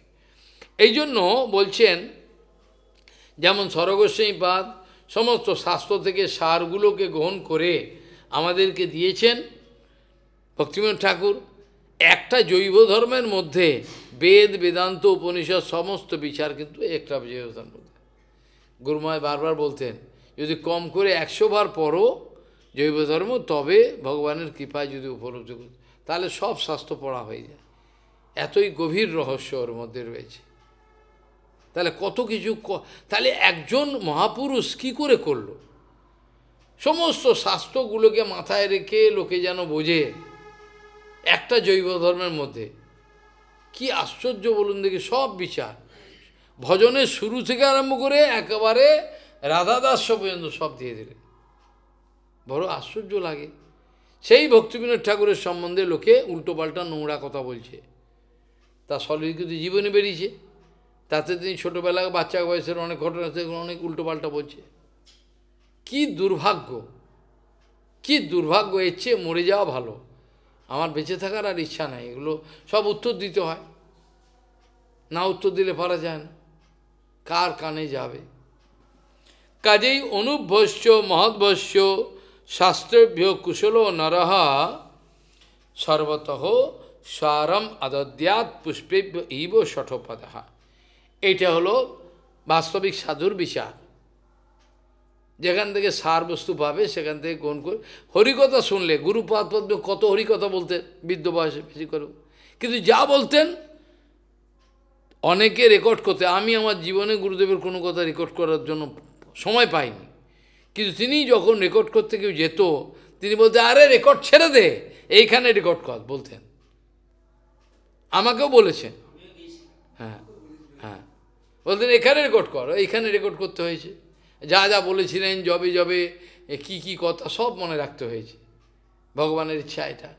তাহলে তিনি এভাবে অনেকেই রেকর্ড করে আর দেখে না, গুরুদেব বলেছিল, কি বলেছিল কে জানে। যারা এখানে রেকর্ড করে সে রেকর্ডটা থাকবে, ইনি জানেন কে রাখতে পারবে কে রাখতে পারবে না, তাকে তো বলতে হবে না আবার গুরুদেবের আচরণ আদর্শ। কাজেই সায়ন্তম শশন্তম বা ন সংগৃহীত ভিক্ষিতম পানিপাত্র উদারমাত্র মুক্ষিকেব ন সংগ্রহী। বলছেন যিনি বাস্তবিক সাধু হবেন তিনি কী করলেন, আরে আরে সকালবেলা তো খেলাম, রাত্রে কী হবে, আরও কিছু নিয়ে রেখে দিই, রাত্রে খেতে হবে না, নিষেধ করেছে। বলছে এগুলো বাস্তবিক সাথে এটা করবেন না। তিনি কি খাবেন না খাবেন এটা তো ভগবান দূর দেবেই, কোনো জুড়ে দেবে। আমাদের এটা প্রত্যক্ষ অভিজ্ঞতা। হরিদাস বলে একটা ছিল, আপনি তাকে মনে করতে পারেন কি না, হরিদাস একটা ছিল ছেলে, ভালো ছেলে ছিল, ব্যবহার ভালো, কি হলো তার ভূতে ধরলো, সে বিদেশ চলে গেল। বেশি শিক্ষিত না, খুব অল্প, ভালো পড়াশোনা কিছুই জানে না, হ্যাঁ পড়াশোনা কিছুই জানে না। কি হরিদাস আরও ভালো ভালো ছেলে ছিল, সব বিদেশ যাবে, এই দেশে থাকবে না, এই দেশে কিছু নাই। আমি হচ্ছে মূর্খ, বিদেশ চাই না, এই দেশে আমি থাকতে চাই, হ্যাঁ বিদেশে যাবে। আমাকে বললে আমার মাথায় উঠে যা, বাপ রে বাপ, যা তোরা যা। সে কি করলো, প্রত্যক্ষ ঘটনা, এটা আমি বানিয়ে বলছি না। পুরীতে পাঠিয়েছেন, পুরীতে কোনো কাজেতে, তখন গুরুমায় নেই, একটা অ্যাসবেস্টারের ঘর, ছোট্ট জায়গা, অ্যাসবেস্টারের ঘর দুটো, আর একটা গিরিরাজকে রেখে খাওয়া, ঠাকুর ঘর, বাথরুম আর কলটেপা, কিছুই নেই, অ্যাসবেস্টারের ঘর। ওইখানে সেবা করতে পাঠিয়েছিল কোনো কারণে, কোনো সেবা ছিল। এখন সেবা করতে গিয়ে সেখানে সব মাদুগুরি, পয়সাও ছিল না, গুরুমাজে কিছু নেই, গুরুমাজে একটা পয়সাও নেই, একটা টাকাও নেই, কিছু নেই। ওখানে যা ভিক্ষা করে আমরা পাবো তাই। হরিদাস আমাকে ভিক্ষায় পাঠাতো, কোনো কোনো জায়গায় ভিক্ষা দিত, গালাগাল দিত, তাড়িয়ে দিত, আসাম মাথা নিচু করে কিছু বলতাম না, অপমান করতাম। বিশেষ করে গেস্ট হাউসগুলোতে ঢুকতে দিত না, না যেতে পারবে না, হরিকথাও বলতে দেবে না, কিছু বলতে দেবে না। হ্যাঁ যা হোক যেভাবে হতো। একদিন হলো কি, কিছুই ভিক্ষা নেই, আজকে কিছু চাল আছে, কিছুই নেই, কী রান্না হবে কিছুই ঠিক নেই। আমরা বসে বসে দিন গুনছি কী রান্না হবে, কে 11টা বেজে গেছে। হঠাৎ একজন লোক লাউয়ের ডগা, লাউ, বিভিন্ন জিনিস সবজি নিয়ে চলে এলো, এসে ওই যে মহারাজ এটা ভোগ লাগান বলে হরিদাসের হাতে দিল। এবার সেটা আমার নয় রান্না হল, অপূর্ব স্বাদ। সে এগুলো ভুলতে পারি না। আমি কোটি টাকার ব্যক্তির বাড়িতে আস্বাদন করি না, নেই না, এইগুলোই আমার ভালো লাগে, আনন্দ লাগে। যাই হোক, এখানে বলছেন যারা সাধু তারা সন্ধেবেলা কী খাবো, সকালে কী খাবো, পরের দিন সকালের জন্য রাখতে হবে তো, ভগবান যা জোটাবে হয়ে যাবে। ব্রজমণ্ডল পরিক্রমাতে এরমভাবে হয়, আমি খাবো বলে বসে পড়বো এক জায়গায়, আরে চল খেতে পেলাম না পেলাম না, হ্যাঁ কিছু একটু মুখে দিলাম, মিছিরি একটু জল মুখে দিয়ে চললো, দিনের পর দিন এভাবে। আবার খেতেও কখনো ভালো জায়গায় পাওয়া যায়, কিছু নিজে রান্না করে নাও, এটাও হয়। তাই যে বলছেন সায়ন্তম শশন্তম বা ন সংগৃহীত ভিক্ষিতম, ভিক্ষাকে রেখে দেওয়ার বিচার তোমরা যদি করতে চাও সেটা কিন্তু বিপদ হতে পারে। সায়ংকাল পরের দিন ভক্ষদ্রব্য সঞ্চয় করবে না, আর পেটে যত ধরবে এটা পাবে, যতটুকু ধরে তাই।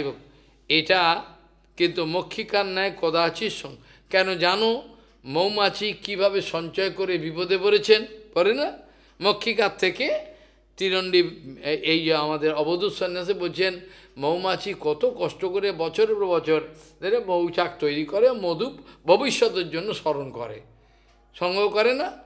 তারপরে লোকে কী করে, এসে মশাল নিয়ে এসে মৌমাছিগুলোকে পুড়িয়ে মেরে দিয়ে মধু নিয়ে চলে যায়। কি দুঃখের কথা, ওদের জিনিস ওরা পাচ্ছে না, লোকে লুট করে নিয়ে চলে গেল। সেই জন্য টাকা পয়সা বৃত্ত সাধুগণের যারা নিষ্কিঞ্চন জীবনযাপন করছেন তাদের প্রত্যেককে নিষিদ্ধ হয় না। যে বা ভগবান জোটাবে চলে যাবে ঠিকই, ভগবান কোনোদিন না খেয়েই রাখেন না, ভালোই রাখেন অনেক। এই জন্য বলছেন যে যদি সায়ন্তম শশন্তম বা ন সংগৃহীত ভিক্ষুক মক্ষিকা ইব সংগৃহণ সহ তেন বিনস্পতি, যে লুকিয়ে লুকিয়ে টাকা জমিয়েছে কাউকে বলেনি তো। আমি একদিন ঘরেতে কাপড় খুঁজতে গিয়ে হঠাৎ একটা ব্যাগ খুলে দেখি এত টাকা, আমি কোথা থেকে গেলো বুঝলাম, ওর জড়ো করে রেখেছে, আমি হাত দিলাম না, আমাকে বলে না, ওকে অনেক আগেকার কথা বলছি। আমি কাপড় খুঁজছি, কাপড় কোথায় গেল, কাজ খুঁজে এত টাকা, এই ঘুরতে গেলি, আমি তো টাকা দিইনি। আমি বুঝলাম ও জড়ো করে রেখেছে, কাকের মতো এবার মরবে, থাক মর, আলাদা হয়ে গেছে, যা কিছু করার নেই, শিখবে না। আমি যে 25টা পয়সা লাগলে ঘাড় পাড়ে 25টা পয়সা দে ঘাড় পাট, ও বোঝে না যে কীভাবে মহারাজ জীবনযাপন করলো, মনে করে মহারাজ বোকা, এইভাবে জীবনযাপন করতে দেখেছেন তো, এইভাবে ছিল সব ওর হাতে দিন। লাস্টে এই পরিণতি, অর্থাৎ সাধুসঙ্গ মুখে বললেই হয় না, সাধুসঙ্গ বাস্তবিক করবার মতো সেই অবস্থাটা চাই। অনেকে সাধুর কাছে, আমাদের গুরু মহারাজের কাছে কপট হয়ে গেছে না, কত গুন্ডা হয়ে গেল, কপট হয়ে গেল, এত বড় একজন সাধুর কাছে কিছু নিতে পারলো, এখনও গুন্ডামো চালিয়ে যাচ্ছে, যা তা লিখিয়ে বলছে, অপমান যা পাচ্ছে, ভালোই। কাজেই স্বয়ন্তম শশন্তম বা ন সংগৃহীত ভিক্ষুক মক্ষিকা ইব সংগৃহণ সহ তেন বিনস্পতি। যদি সঙ্গ করার নেশা থাকে তাহলে যেমন মৌমাছির প্রাণ চলে গেছিল, টাকা পয়সা সংগ্রহ করে রেখেছে কোনো ব্যক্তি সাধু, এই কৃষ্ণনগরে রমাপতি বলে কে ছিল, সে লুকিয়ে লুকিয়ে ভিক্ষার টাকা জমিয়েছে ব্যাংকে। যখন মারা গেল তার ঘর খুঁজে দেখে ব্যাংকের বই ফই বলে এত টাকা, ব্যাংকে গিয়ে বলে ম্যানেজারকে, বলে তো আপনার কি নমিনি আছে, বলে নমিনি, তাহলে পাবেন না, সরকার খেয়ে গেল। তাহলে সেই সাধুরা সরকার খেয়ে গেল, ও ভবিষ্যৎ, হ্যাঁ না না, উনি জমাতে, ওনার নয়, অন্য ব্রহ্মচারী, সে মরে গেছে, সব মরে গেল, সে সব চলে গেল। এইভাবে বলা হচ্ছে। আরেকটা কথা হলো, যারা সন্ন্যাসী ব্রহ্মচারী হতে চান বা হওয়ার জন্য এসছেন, তাদের জন্য ভাগবতে এমন কঠোর কথা বলা রয়েছে, যেটা বললে পরে অনেকেই দুঃখে পাবে, কিছু করার নেই। এটা বলছেন, যদি কারোর গ্রাম্য সুখে স্পৃহা থাকে তাহলে সেই যেন নিষ্কিঞ্চন হওয়ার, ভগবানকে প্রাপ্ত হওয়ার চেষ্টা না করে, কেন লাভ নেই, ভগবান ক্ষমা করবেন না, চৈতন্য মহাপ্রভু ক্ষমা করেন না। নিষ্কিঞ্চনস্য ভগবৎ ভজনোন্মুখস্য পারং পরং জিগ মিশ ভবসাগরস্য সন্দর্শনম বিষয়ানামথ যশিতানঞ্চ হাহন্ত বিষভক্ষণত্ব বিয়সাধু। মহাপ্রভু ক্ষমা করেন নাই। কাজেই এখানে আমাদের ভাগবতে পায় ষষ্ঠ স্কন্ধে, যখন বৃত্তাসুরের সঙ্গে ইন্দ্রের লড়াই হচ্ছে বৃত্তাসুরে, বিরাট লড়াই, নর্মদার তটে বিরাট ভয়ঙ্কর সংগ্রাম। তখন লাস্টে বৃত্তাসুর যখন হাত থেকে, বৃত্তাসুরের এত প্রতাপ, ইন্দ্রের হাত থেকে পড়ে গেছে অস্ত্র ভয়েতে বা পিছলে যে কোনোভাবে, বৃত্তাসুর বলছেন ন বিষাদ কালায়, এটা শোক করার সময় না, উঠিয়ে নাও, অস্ত্র উঠিয়ে নাও, আমার সঙ্গে লড়াই করো, বলছেন বৃত্তাসুর বলছেন। তোমার যদি গ্রাম্য সুখে কোনো স্পৃহা না থাকে, সাহস থাকে আমার কাছে দাঁড়াও, আর নাহলে পালাও এখান থেকে, বৃত্তাসুর বলছেন। নোচেত গ্রাম্য সুখে স্পৃহা মম অগ্রে তিষ্ঠত, নোচেত যদি তোমার গ্রাম্য সুখে স্পৃহা থাকে তাহলে পালাও, শিয়ালের মতো পালিয়ে যাও, হ্যাঁ থাকো না। আর যদি গ্রাম্য সুখে স্পৃহা না থাকে, যদি বুকের পাটা থাকে, যেসব সাধুর বুকের পাটা আছে তারাই প্রতিবাদ করবে, নাহলে পারবে না, হয়তো আক্রমণ করবে, প্রতিষ্ঠা পাবে না, লোকে নিন্দা করুক। প্রপাতকে কম নিন্দা করেছে? কম নিন্দা, অত আক্রমণ করেছে, কিন্তু করতে হবে ভগবানের সেবার জন্য। এরা যদি মনে করে হিংসা করে করছে তাহলে ভুল কথা, হবে না। প্রতিবাদ করেনি কেশব গোস্বামী, প্রতিবাদ যা করেছে আমাদের গুরুবর্গ কেউই এত প্রতিবাদ করেনি। পরম বিজয় কেশব গোস্বামী এত প্রতিবাদ করেছেন যে প্রতিবাদ, আমার প্রথম প্রতিবাদ লেখা জীবনের শুরু হয়েছে কাকে দিয়ে? এই শেয়ারপুলিতে ভাঙা টেবিল, গিয়ে দেখি মহারাজ নাই, আমি ভাঙা জায়গায় গঙ্গা এদিকে বসে রইলাম। তারপরে প্রেস থেকে এসছি, কেউ নেই, ভাঙা একটা টেবিল রয়েছে, একবারে ভাঙা, ওর মধ্যে একটা কাগজ পেলাম পুরানো, ওর মধ্যে লিখতে আরম্ভ, প্রথম প্রতিবাদ। পরমে কেশব গোস্বামী স্মরণ করলাম বামন মহারাজকে, আমার গুরু মহারাজ প্রতিবাদ লিখতেন, কিন্তু ওইরকম ভয়ঙ্কর নয়, ওই জন্য কেশব গোস্বামী স্মরণ, প্রথম প্রতিবাদ, এই থেকে প্রতিবাদ শুরু হলো, যে অন্যায়, পেনটাকে নিয়ে শুরু করলাম লেখা, এইরকমভাবেই হলো, কাগজ নেই কিছু নেই, শুরু হলো। তখন যে 90 লক্ষ টাকা না 80 লক্ষ টাকা দিয়েছে শেয়ারাপুলির, আমাদের যে প্রভু, ওর নাম কি ভুলে গেলাম, খুব ভালোবাসে আমার, উনি এসে কথা বলছে, আমি প্রভু এখন কথা বললে আমি ভুলে যাব, একটা কিছু মনে এসছে লিখে, উনি কথা বলতে এসছেন। উনি গরিব ছিলেন, টেনে টেনে গামছা বিক্রি করে খেতেন, গামছা, ওই প্রভু পরবর্তীকালে কাপড় ছাপার এই ব্যবস্থা আরম্ভ করলেন, তবে কোটি কোটি টাকার মালিক হয়ে গেলেন। গামছা বিক্রি করে না এলে ছেলেরা খেতে পারবে না, 3-4 ছেলে আগে বিক্রি করে আসবেন, তবে চাল নিয়ে আসবেন, খাবে, বোঝা গেল? এইরকম জীবন ছিল। যাই হোক, তা এখন এখানে বলছেন যে যারা ব্রহ্মচারী সন্ন্যাসী হবেন তারা তো এখন বাইকে করে মাতাজিদের নিয়ে ঘুরছেন। এখন আমার এই কথা কি চলবে? আমাদের ভাগবত এখন আর চলবে না, এখন নতুন ভাগবত করতে হবে, নতুন করে। এটা কালকে আলোচনা করব, ওল্ড প্রভার্বস মেড নিউ। পুরোনো দিনের সব প্রভাবগুলো, ওই যেগুলো আমাদের বাগধারা, এগুলো নতুন করতে হবে। এইটা মজাদার কথা, কালকে আলোচনা করব, আজকে আর সময় নেই। এখানে বলছেন যে এখন বাইকে করে ব্রহ্মচারী মায়েদের নিয়ে ঘুরছেন, আর কোথায় সেই মহাপ্রভুর সময়? এগুলো শুনলে কি আর বেঁচে থাকার ইচ্ছা হবে? আমার কথা কে শুনবে? শুনবে কি? সব গেছে ওইখানে, কয়েক হাজার সন্ন্যাসী পানামি পাবে, সব চলে গেছে। এরা জগৎ উদ্ধার করবে, উদ্ধার করবে না, এরাই তো জগৎ উদ্ধার করবে, কেউ শুনবে না। কাজেই পদাপি যুবতীম ভিক্ষুর ন স্পৃশেত দারবি মোপি স্পৃশন করিব বদ্ধেত করিণ্যা অঙ্গসঙ্গত। বুঝে গেল? বলছে অঙ্গে সঙ্গ পাওয়ার জন্য যদি কেউ চেষ্টা করে ব্রহ্মচর্য সন্ন্যাস নষ্ট করা, সে যেমন হস্তিনীর পিছনে প্রাণ হারায়, সেরকম। অল্প কথায় বললাম, খোলাখুলি বললে আবার সহ্য করতে পারবে না এতটা হাই ডোজ ওষুধ।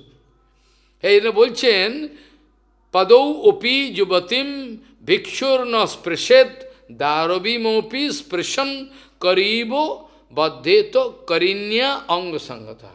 যেমন হাতিকে ধরে কি করে, একটা ট্রেন্ড, একটা শিক্ষা দেওয়া, একটা হস্তিনীকে ট্রেনিং দেওয়া আছে, সে হস্তিনীকে ট্রেনিং দিয়ে এবার পাঠিয়ে দেবে জঙ্গলে, জঙ্গলে পাঠিয়ে দিয়ে এবার কি করবে, হাতির পাল আসছে, এবার এক গর্ত খুনে রেখেছে, গর্ত, বিরাট গর্ত করে একবার বাঁশ আদি দিয়ে চাপা দিয়ে, মনে করবে এখানে ড্যাঙা, এবার হস্তিনীটাকে লেলি দিয়েছে, এবার হাতি এবার তার পেছনে দৌড়াচ্ছে। হস্তিনী এবার কি করছেন, এদিক দিয়ে ঘুরে ওখানে পালে, হলো অত দূরে আমি কষ্ট করবো, ওখানে সোজা যাবো, ধরে ফেলবো, এর এখানে পড়ে গিয়ে আটকে গেল। এইভাবে হস্তি এবার ধীরে ধীরে বন্ধন দশাতে চলে গেল, মরল। এইভাবেই তার অবস্থা। যাকে আজকে এই পর্যন্ত আলোচনা, বিশ্রাম দেওয়া ওজন, কেন তারা অনেক দূরে যাবেন, সব কিছু করার নেই। যাই হোক, কালকে আলোচনা হবে কলো ন রাজন জগতাম পরম গুরুম त्रिलोकनाथानतपादपङ्कजं प्रायेणमर्ता भगवन्तमच्युतं जक्षन्ति प्रसन्नविभिन्नचेतसा वाञ्छाकल्पतरुश्च कृपासिन्धुभ्यो पतितानं पावनेभ्यो वैष्णवेभ्यो नमः।